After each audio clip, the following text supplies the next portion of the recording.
Hi, I'm Tracy Ford with RCR Wireless News, and I'm here with Arnon Friedman from Texas Instruments Infrastructure Unit. And Arnon, we were talking about how TI is usually about 5 years ahead in developing the technology to accommodate the next generation rollout. So now that LTE is actually on the near horizon, what are the obstacles that the technology faces, and what are some of the interesting things that we'll see with the deployment of the technology?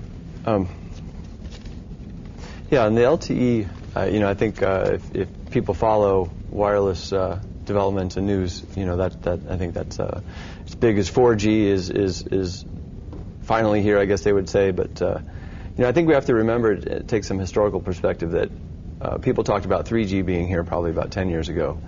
And 3G is really developing in mass now. And it's the same type of things. LTE seems to be moving a little bit faster. We have Verizon in the U.S. Announcing that it's going to start trials, immediately, basically. And part of that is product strategy. I think one of the interesting things that's happened is there's more of a convergence on a worldwide basis to a single standard, which we haven't seen before.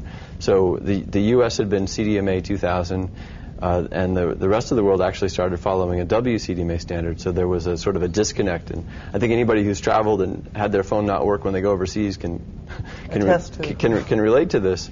And so LTE seems to be unifying across almost the entire world. We see LTE announcements in Japan, in China, in Europe, in the U.S. And so I think one very positive for LTE is that we envision a world where, no matter what provider you have, your phone will work on a worldwide basis. So I think that's a very positive. Challenges, well, it's very expensive to roll out a new technology.